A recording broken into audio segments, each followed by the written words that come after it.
देखो बच्चों, second question में ये कह रहे हैं फिल इन द ब्लैंक। पहला है a tangent to a circle intersect it in. ठीक है, ये तुम्हारे पास एक सर्कल है। ठीक है, मैं इस पे एक ना टेंजेंट ड्रॉ करती हूँ, तुम लोग मुझे बताना कि वो टेंजेंट जो है कितने पॉइंट्स पे इसको इंटरसेक्ट कर रहा है। तो देखो बच्चों, ये टेंजेंट जो निकली इसने इस सर्कल को कितने पॉइंट पे इंटरसेक्ट करा, तो ऑब्वियसली एक ही पॉइंट पे इंटरसेक्ट करा है ना, तो तुम यहाँ पे लिख दोगे 1। ठीक है, फिर है तुम्हारा a line intersecting circle in 2 points is called. ये तुम्हारे पास सर्कल है। ठीक है, हमने क्या करा, एक लाइन बनाई जो इसको 2 पॉइंट पे इंटरसेक्ट कर रही है। देखो, एक ये वाला पॉइंट, एक ये वाला पॉइंट। ठीक है, तो इस लाइन को क्या कहा जाता है बेटा, तो इस लाइन को कहा जाता है सीकेंट।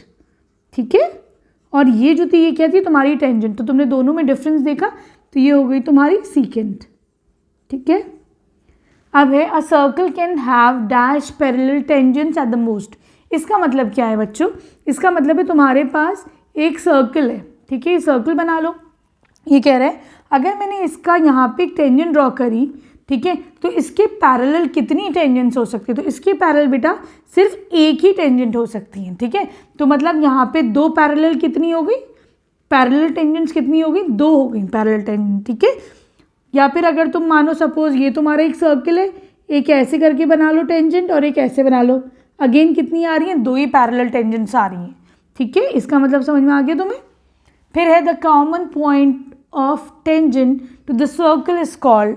ये तुम्हारे पास जो सर्कल है और ये जो टेंजेंट है ये इस पॉइंट पे मीट कर रहे हैं, तो ये जो कॉमन पॉइंट है इसको क्या कहा जाता है, इसको बोला जाता है पॉइंट ऑफ कॉन्टैक्ट। जैसे सपोज ये तुम्हारा पॉइंट ए है, इस पॉइंट के बारे में बात हो रही है, सर्कल और ये तुम्हारा टेंजेंट, इसका कॉमन पॉइंट को क्या बोला जाता है, इसको बोला जाता है पॉइंट ऑफ कॉन्टैक्ट। ठीक है,